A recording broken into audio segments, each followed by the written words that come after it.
Donald Trump has blasted Putin after Russia's massive missile blitz on Kyiv, telling the tyrant to stop.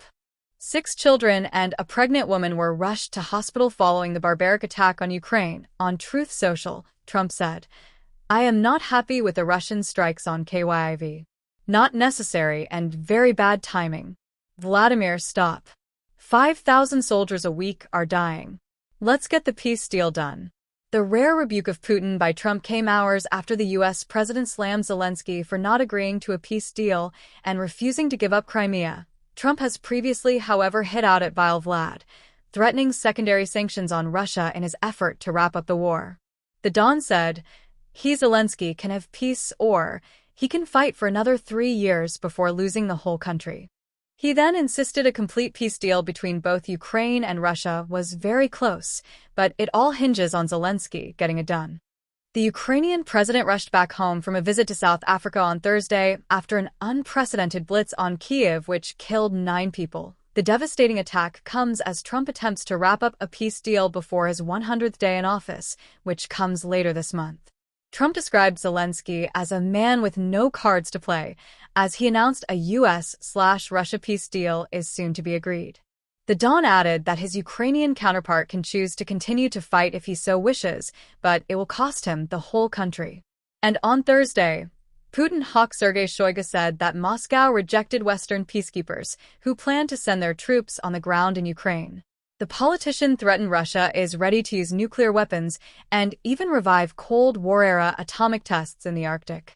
The stark warning came as a response to Britain forming a coalition of the willing in Ukraine, which the Kremlin says could trigger a nuclear World War III. Defiant Zelensky revealed how emotions ran high on Wednesday after the U.S. ramped up pressure on Kyiv to accept a peace deal. Ukraine-Russia expert Stephen told The Sun that Trump may have hit out at Ukraine as he is becoming increasingly annoyed over the conflict continuing to rage on. Trump believed he could end the war in a short space of time, but his pleas and threats to both Zelensky and Putin are yet to work. Mr. Hall says that this week could be an example of Trump looking to end the war in the easiest way possible for the U.S. He said, "Trump has this 100 days idea that he has to achieve peace in 100 days, and so the easiest way to achieve that is to coerce Ukraine into a corner. This was always a potential issue, and Ukraine needs American support in terms of intelligence sharing and weapons, so they have to keep the Americans on side." And the political uncertainty was quickly compounded as a string of deadly Russian attacks ran riot across Ukraine. At least 9 people were tragically killed with over 80 wounded in overnight attacks on Kyiv, Ukraine's state emergency service said. Of these, 42 were taken to hospital in a serious condition, including a pregnant woman and 6 children. Fears are mounting that as recovery operations across the capital continue, more bodies may be found. Zelensky said the air attacks caused significant destruction. He added that over 70 missiles, including ballistic ones, were used by the Kremlin along with about 150 attack drones. Reports added that the Kremlin likely used Iskander-M/KN, 23 ballistic missiles and Kalibr cruise missiles against the capital. Ukraine's leader says he has chosen to cut short a key visit to South Africa, a member of the G20 alliance, due to the devastation in his capital. Following the lethal strikes, British Foreign Office Minister Stephen Doughty told Parliament today, "We condemn Russia's most brutal missile and drone attacks on civilians." He also praised Zelensky for always being committed to peace.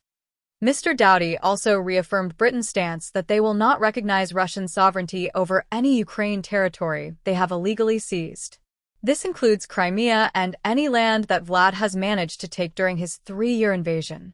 The week of barbaric assaults carried out by Moscow come as U.S. President Donald Trump continues to seek out a deal to end the conflict.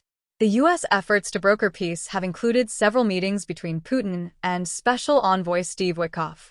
Mad Vlad reportedly told Trump's envoy that Moscow could stop troops and even renounce claims to 4 partly occupied Ukrainian regions that remain under Kyiv's control in a bid to reach a peace agreement. Witkoff is expected in Moscow again on Friday. It comes as the Telegraph reported on a 7-point peace plan being drawn up by the U.S., which could allow Russia to keep various land seized from Ukraine. According to the plan, Putin would stay close to the territory his cannon fodder troops have seized from Zelensky, as outlined in an unconfirmed 7.